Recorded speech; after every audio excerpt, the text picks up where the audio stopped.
And I think your sport, there's not 5-on-5 or 12-on-12 or something like that. It's like it's one man and another man in a cage, and they both have that similar hostility. You have to have bad thoughts in mind for your opponent, This week I get the pleasure of sitting with the Basharat brothers. These guys are up-and-coming fighters. Javid, he's got 11-0 at the moment. Just got his UFC contract, busted more skulls, and chokers. He had a famous choke-in recently. Yeah. We'll talk about that in a second. And his younger brother, Farid, so you're 7-0 right now on your way up. And you got a big fight coming up in Spain in the near future, he said. Yep, February in Spain. How's it going to go? Do you feel bad for the other fella yet?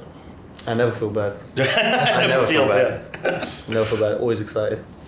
Something that really caught my eye is I saw like a press conference clip of you speaking, and I forget who it was, but one of the people asking you a question are trying to get you to say something a little antagonistic or poking you a little bit to hype a fight, and you're like, does you feel insulted by this or that? And I thought it was just awesome that I never heard anybody say it quite like this before. It's like, a man signed a contract to fight me, et cetera, et cetera. Yeah. Could you explain that comment? So the reporter, you know how reporters are, they're always nudging you a little bit, like, were you offended when you did this with the comments he made, because he called me a terrorist at the weigh-ins, and I was like, quite frankly, like, I'm not going to be any more pissed off than I already am, because when somebody signs the dotted line to fight me, I'm not really gonna take that nicely in the first place. I know it's a sport, I know it's competition, but at the end of the day, if somebody was to fight me on the street or anywhere else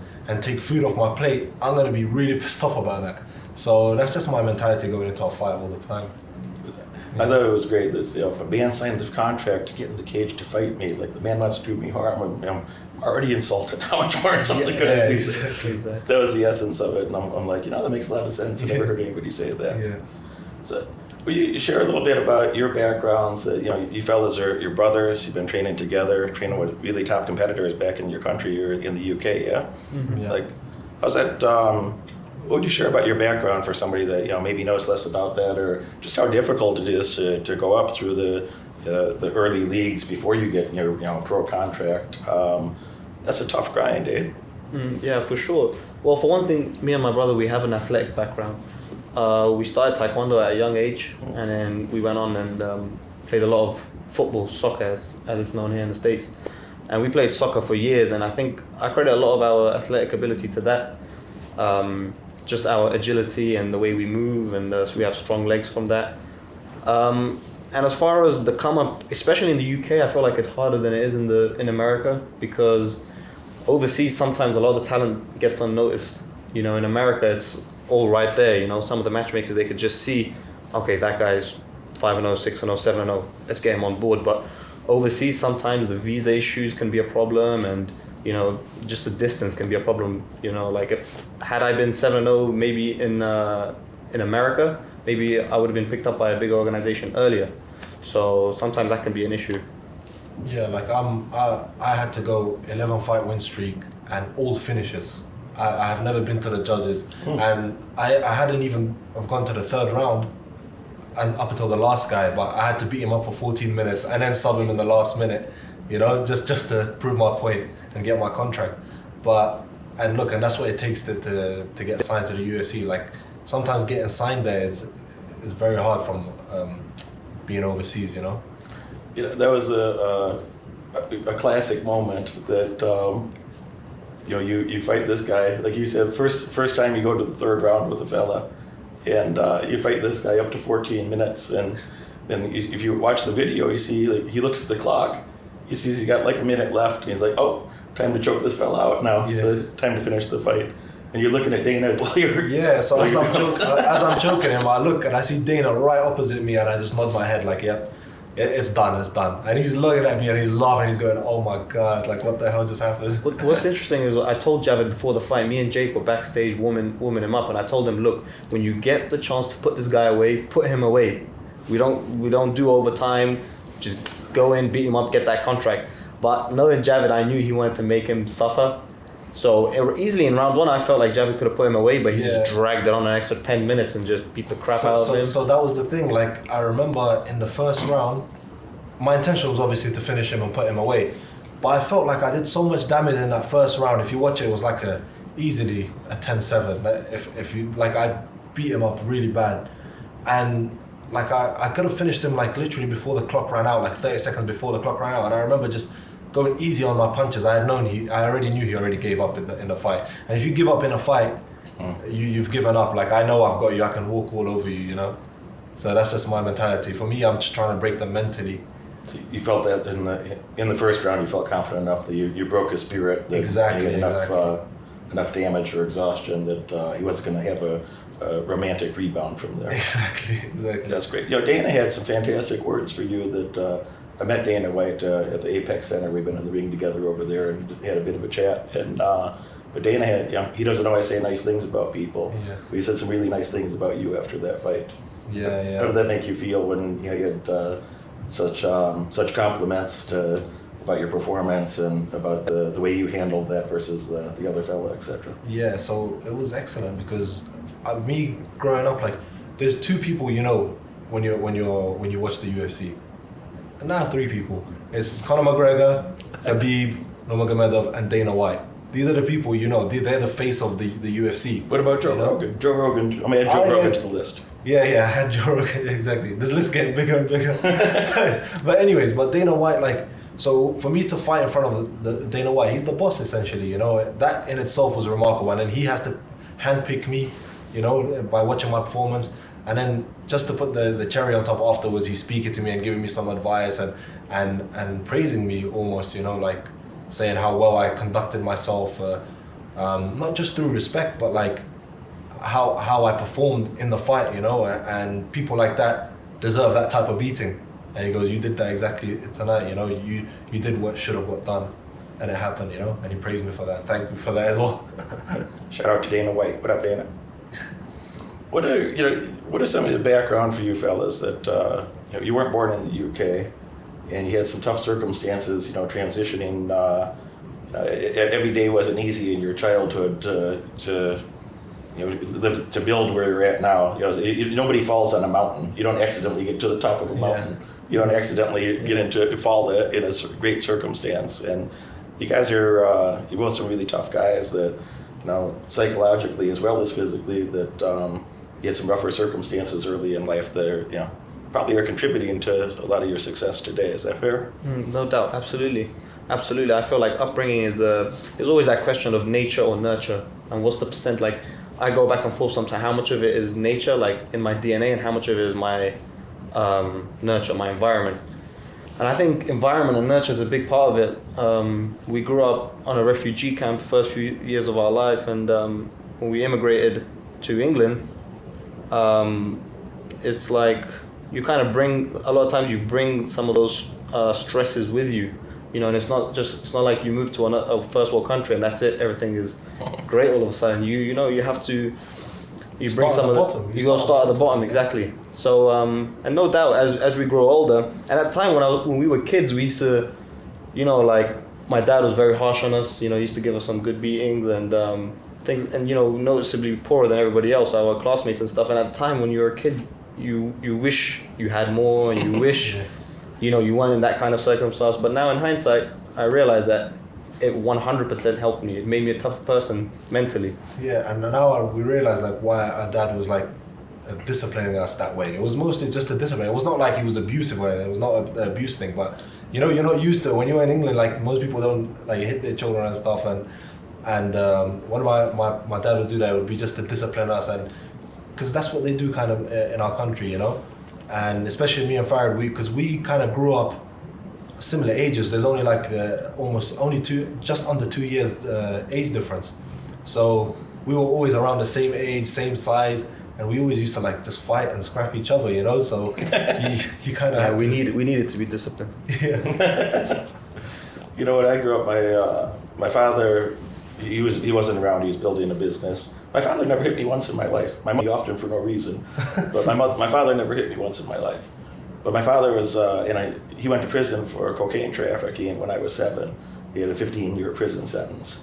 So before that, you know, he was building his business, and then he just wasn't around in my childhood. You know, he just wasn't there much, and then I grew up with my mother, who was not the most stable person, and she wasn't an alcoholic or a drug addict type, but she just she had a lot of problems, And so, I kind of felt, a lot of times I didn't know what I was going to do, but I just knew I really hated my current circumstances, and I don't know what I was going to do, but I knew this, So I didn't have good mentors or role models. I think it's something you guys could probably relate to, that, I have fantastic coaches and teachers and so on, through my adult life, because I didn't have that early on. Yeah. And I know how terrible it is. Like when you're trying to guess and check or like figure something out for yourself, is extraordinarily inefficient and extraordinarily painful, Absolutely. And when we have a great coach or a great mentor or a great teacher, I found that really, it's life-changing. Just the outcomes can happen so much quicker. Yeah, absolutely. Like me and my brother, we were blessed. Like my father was our mentor and our kind of life coach sort of thing, and he was like, that was the best thing. Like we were lucky to have a father figure like that, But in terms of like having a mentor outside of that, that would be at home. And sometimes you don't want to tell your dad everything you're doing and stuff like that because you're kind of embarrassed. So we didn't really have anyone else. Kind of that we were there for each other the whole time, Absolutely. And you're right, like having a good coach or a mentor gets rid of the trial and error, and although sometimes experience can be the best teacher, it just cuts out a lot of the nonsense. Like how nice would it be if you had somebody telling you like, look man, this is the way, instead of you messing up 100 times. Exactly. And martial arts kind of added to that also, like having a good discipline. For example, like we were cutting and dieting weight from a young age just to make weight at a tournament, and you can't eat everything you want. You can't, you can't drink, you can't do any of that stuff, So it kind of kept us in the straight path in that regard too, And plus, like my dad's whole idea was we would have so much energy at home was to make us tired, in training, when he would take us to taekwondo school or like martial arts school or whatever. So we don't have energy when we come back home. But to be honest, it was worse because then we actually knew how to fight. Yeah. So we just turned the house practicing at down. home. Yeah. When I was growing up, I really had to work for everything. I didn't like it. I mentioned earlier that I really hated my circumstances, and in my head, and this doesn't sound nice, but in my head, I still think today, like if you don't hate your current circumstances, then that's just about where you're going to plateau. If you don't have a little hostility inside of like I got to do better, like not like I'd like to do better if it's convenient, but like I have to do better. What are your perspectives of that, and the way that your life paths have been, or your career so far, or where they're going? Do you have just happy, easy thoughts every moment, or do you have a little of that anger inside of like, the confidence or sense of pride, like I've done well so far, but man, I got to do better. No, absolutely, man. You can't be content. You can't be content with where you're at. You always have to reach further and get more out of life. Because like I said, from our background, we didn't really have everything much. We didn't have much, and now when you're in a position, you realize like, okay, I climbed the ladder. I can keep climbing. There's no limit to this kind of thing. So. Yes, and especially in our sport, the nature of our sport is you can never be content with where you're at. Even when you're a champion, you can't be content because then you're just going to lose the belt. Mm-hmm. So for me, for example, right now, it's get into the UFC, then get in the rankings, then win the belt, then defend it 3 times, 5 times, 7 times, Hall of Fame. And then once I retire, then I can look back on my career and be like, all right, I was happy. I'm happy with my career. And then even then, it's the next chapter of life, kind of, you can't be content, you can't stay there because there's no progress, you always have to progress. Tito Ortiz was with me a couple nights ago over here, and he had his belt for 3.5 years, and I believe he defended it 5 times. Won the belt, defended it 5 times, and that's a tough journey, I think a lot of people don't understand to be like, if you're the champion, you say, oh, he's the champion, so he has momentum. Okay, yeah. But how many other fellas are looking at they're watching your videos, they're watching how you move, they're thinking about your psychology and every little nuance and wondering about specific injuries that might exploit or try to take advantage. Exactly. There's a lot of gritty things behind the scenes that people don't think about, that like, tough enough to go be a champion, but then to defend that multiple times, like you said. Like, absolutely. And this is why I try not to make my end goal the belt. Because then what if I do win it? Or when I do win it? say 5 years from now I win it, then what? Do I retire? No, I want to. So my thought process is always I want to be the best I can be, and that doesn't stop at the belt. I want to defend it 4, 5, 6 times and more. So a lot of people make that mistake once they become champion, and you've seen it. They become champion and then they just fall off completely. So I think that's a dangerous mindset to have. You can never be comfortable with where you're at, even when you're champion.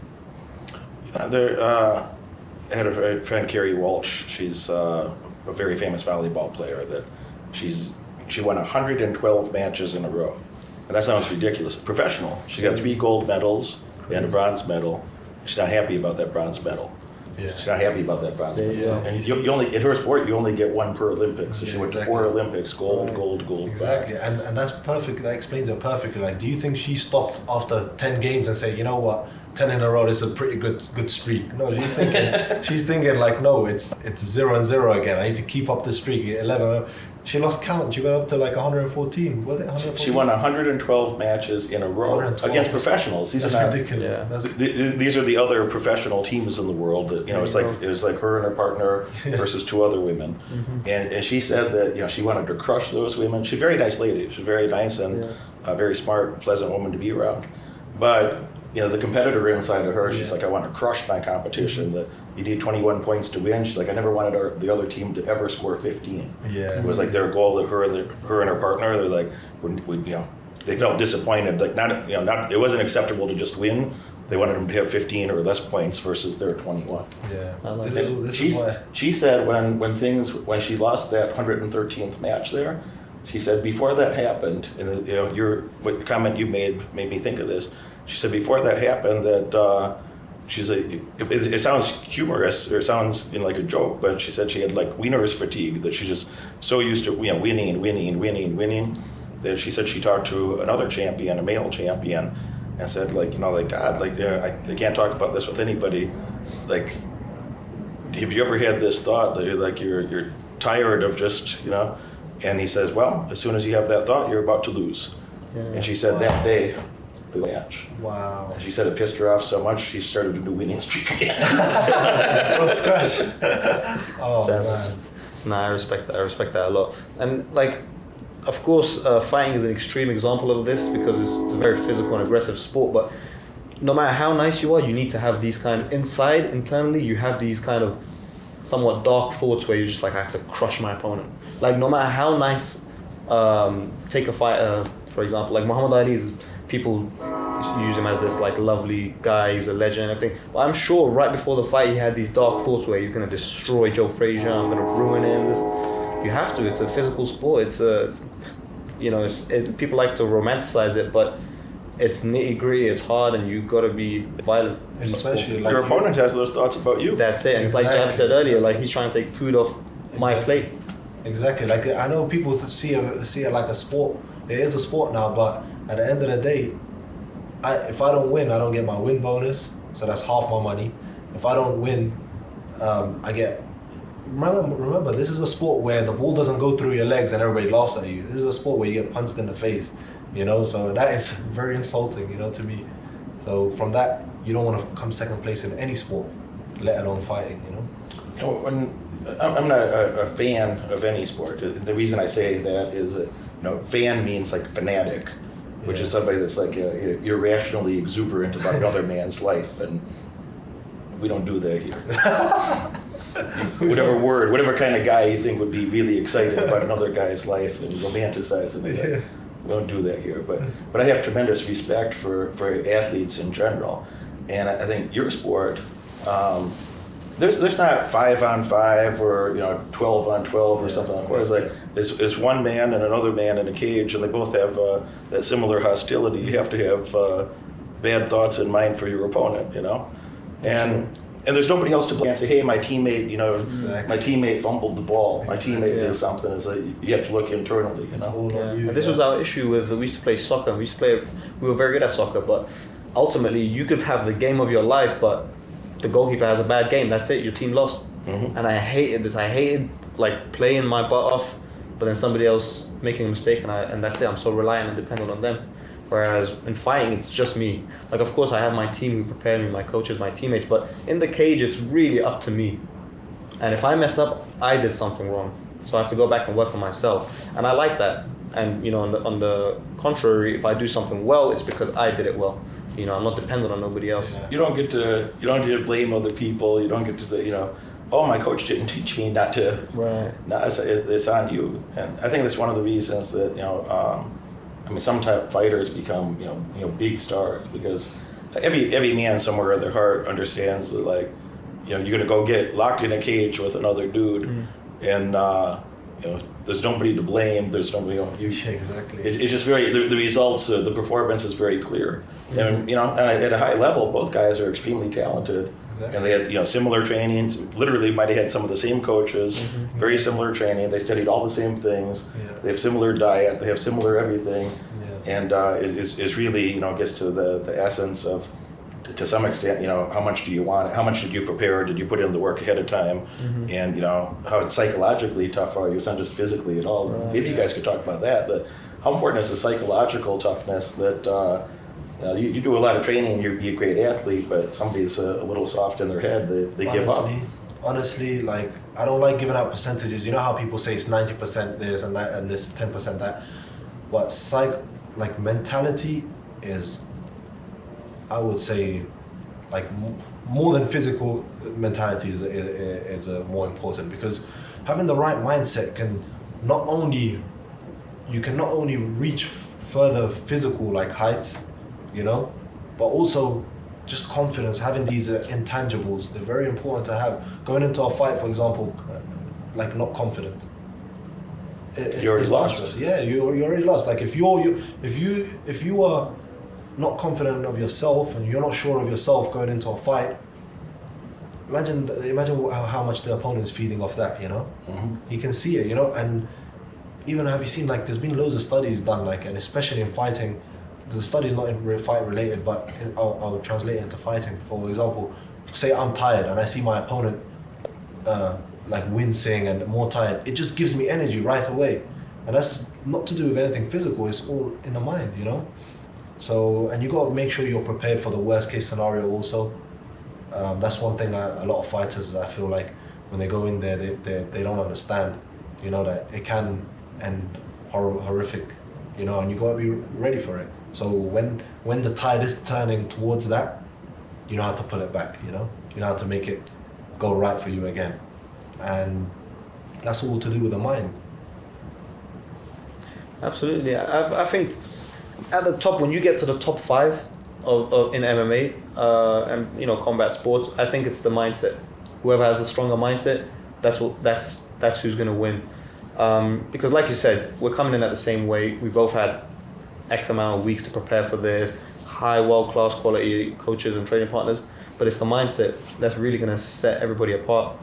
And I think fighters like Khabib and John Jones, these guys were mentally so strong, they just broke their opponents. That's what it was. Like Gagey, Poirier, Rashad Evans, these were all legends. Like, they were very, very good fighters, but it's the mindset is just, that's the difference in the end. Yeah, at the top, that's the difference. And the body only does what the mind tells it to do, and that's, you've seen that time and time again in these training sessions where you think you don't have anything left, but then as soon as they tell you, oh, it's only a minute left, you go as fast as you can, and you're just like, how did that happen? Where did that energy come from? It's from the mind. So one tip to the audience then, that how can they dig deeper? The people that I care about in the audience, some of them I don't care about. You guys should tune out. But the ones that I care about is somebody that they're already good at something. They made the effort. They love themselves enough to invest in themselves. Yeah. They're already good at something. They developed a skill. Or when I say something like that, they get angry enough at me that they go develop a skill. Yeah. So either get angry and develop a skill, or you already have a skill at something, whatever that might be. How do they dig deeper to do even better? Just one psychology tip or one comment. I don't call it a motivational tip, because if somebody's not motivated by themselves, they're not going to get anything done. They can forget about success. Yeah. But somebody that's already motivated, that's already doing good at something, what's one tip for them to dig deeper and work even harder than they currently think they can? So for me, like, every time I struggle, where I get to the point of struggling, like whether it be me running and stuff, when I'm starting to feel that fatigue, I say to myself, I was training just to get up until this point. The rewards are going to come after that. So why am I gonna stop there? Because if I stop now, I'm not gonna reap the rewards of it. I just managed to touch the border. So that where you work harder a little bit more and you push that much further, that's when you're gonna get the rewards. So if you want to gain anything from this exercise or this workout or just in life in general, you know, when you're struggling, push that extra bit and results will come. You know. Summary statement, if I heard that from you, is that you already worked your ass off to get to your current circumstance. You might as well make those extra couple increments to make it even better and get onto an even better circumstance. Exactly. What are your thoughts about it, sir? For me, what helps me a lot is like is sometimes when I'm struggling or I'm in that position, like you said, when I'm running and I'm about to hit the wall, it's like, remember why you started this. Go, and for me, you have to have this passion and this fire. If you don't love what you do, for me, it's very difficult to get very good at it. I feel like you need to have that passion and that love for it. And it's like, remember why you did it. And whether your motivation or your drive is money, family, glory, trophies, whatever it is, just refer back to that always. And for me, that helps me get over the wall. You know, whether it's winning, for me personally, winning titles and creating a legacy for myself, that's like the biggest thing for me. So I always think, okay, you want to be the champion, you want to be the best, you want to be the best. And I'll think of the champion in my weight division. Or like, that guy's in your way, go chase him, go get him, surpass him. So always let your passion carry you through and just remember why you started it. So that why is important in the back of your head of like, you know, I want the thing, but then to remind yourself, you know, why is that emotionally important, or what does that mean to you, your loved ones, Exactly. the people and the things that you care about, Exactly. gives you that extra oomph when Exactly. A person might give up by themselves, but if they had that deeper why on their head, you need that's something it'll help to take stimulate those next couple steps. Exactly. So you got your fight coming up in Spain soon. You want to tell them a bit about that? Yeah, I'm fighting February 12th in Madrid Arena, Spain. It's on a nice show, War of Titans. I'm looking forward to it. I'm going to be, God willing, 8-0 by the end of it. And after that, I'm just looking to move on to the big organizations, UFC, etc. Champ. What's next for you? For me, so I'm fighting on March the 12th in the UFC actually. So it's going to be my official promotional debut. Even though I fought on Contender Series, it didn't really count as the UFC, you know. So it's going to be my debut. So it's a big one, and I've got a lot of hype going into it because of what I did to my previous opponent. And obviously I've got that 11-0 win streak, so everyone's going to try and take my O, you know, my 0. They're always You can't have the fucking O. They can't. They can't have that O. The O must not go. The O must not go. And yeah, and more importantly for me is like the win is obviously the most important thing, but I want to make sure I put a stamp on my arrival and get a finish, you know? So then that will be 12 wins and 12 finishes. The Basharat brothers. Young man Farid's on his way to 8-0. Javid on his way to 12-0. This is the Apex Center? Yeah, for now it's the Apex, but we're not sure of the location. Yeah, it's not announced. If it's at Apex, I'll be in the front row. So I go there frequently and I enjoy it. If it's there, I'll be in the front row and I'll check it out. Check out the Basharat brothers at their social media. We have links below that you can look below the video. Check those out. These guys are fantastic. Went out of the way to come share a couple really useful insights of how you can dig deeper and have even more success in your life. Success don't happen accidentally. It's a lifestyle choice. If you're in a first world country, success is a lifestyle choice. I grew up poor here, but I went to 66 countries. I've seen people with a lot worse circumstances than I had as a kid. And like those people wish they had the opportunities you'd have in the UK or you'd have in the USA. So like success is a lifestyle choice if you're in a first world country. Wherever you're at now, you could do even better. If you're struggling, you got nowhere to go but up, homie. And if you're already doing good, dig deeper and do even better. We'll see you at the top. So of all of Derek's programs, the Moneyberg mentoring program, I think, is by far the best program.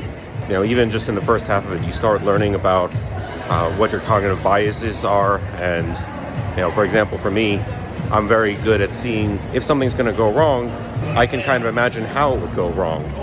But then a cognitive bias that I have is that my mind will then tell me if it can go wrong, and I imagine how it happened, that it will go wrong. So then I always think something bad's going to happen, and I was always scared to make investments. Now that I understand that that's a bias, and say, you know what? I can understand that these things might happen, and I can watch for signs that they will happen. But instead, I'm actually going to make the investment and take the risk. Right now I'm walking through the fashion show mall in Las Vegas. I'm doing that because I invested a lot of money in malls when everyone thought the malls were all going to go out of business. Because I was able to get control over my own cognitive biases, I made a lot of money being able to make that investment. If you're looking to change your life and understand how your own mind works, sign up for the Moneyberg Mentoring Program. Thanks for watching. Success is not for everybody, and it may not be for you. If you are or are on your way to be a millionaire or multi-millionaire, probably going to want to spend time with my clients. Probably going to want to have a personal relationship with me so we can accelerate that process, get you living up to your maximum potential, earning your maximum wage. You're going to want to click that follow button. You're going to want to click that bell and get notifications. Tune in every Friday. Tune in every Monday. You're going to love what you see. I look forward to having you as a client in the future.